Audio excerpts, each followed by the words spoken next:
দেখো বন্ধুরা, আমার গিনিপিগগুলো কি সুন্দর গ্রিন ভেজিটেবলস খাচ্ছে।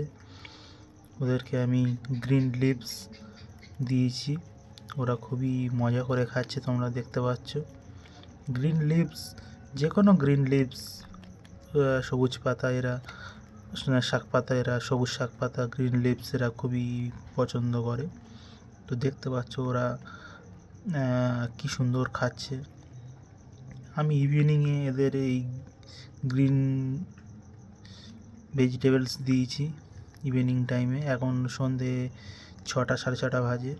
শীতের সময় দেখতে পাচ্ছ বন্ধুরা, আমি ওদেরকে 100 ওয়াটের বাল্ব জ্বালিয়ে তার তলায় রেখে দিয়েছি। ওরা তো এখন বাচ্চা আছে, তাই ঠান্ডাতে ওরা মরে যাওয়ার সম্ভাবনা থাকে, তাই আমি কোনো রিস্ক না নিয়ে আমি ওদেরকে 100 ওয়াটের বাল্বের নিচে রেখে দিয়েছি। দেখতে পাচ্ছ উপরে 100 ওয়াটের বাল্ব জ্বলছে, তার তলায় গিনিপিগগুলো রয়েছে।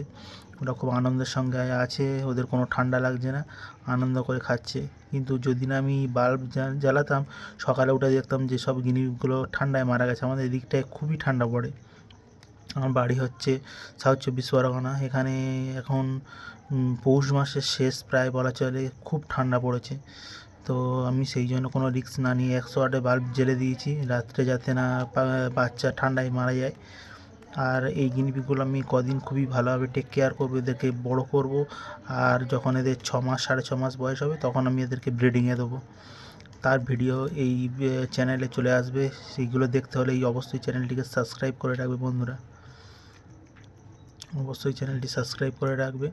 ব্রিডিংয়ের ভিডিও, এদের টেক কেয়ারে কীভাবে রাখতে হয়, কীভাবে পালন করতে হয়, সব কিছু ডিটেলস ভিডিও আসতে থাকবে নতুন বছরে। তো চ্যানেলটা অবশ্যই সাবস্ক্রাইব করে পাশে থাকা বেল আইকনটা অন করে দেবে। দেখো বন্ধুরা, কত সুন্দর করে এরা খাচ্ছে। তো বন্ধুরা, ভিডিওটা এই পর্যন্ত ছিল। দেখা হবে পরের ভিডিওতে। Tata, bye bye.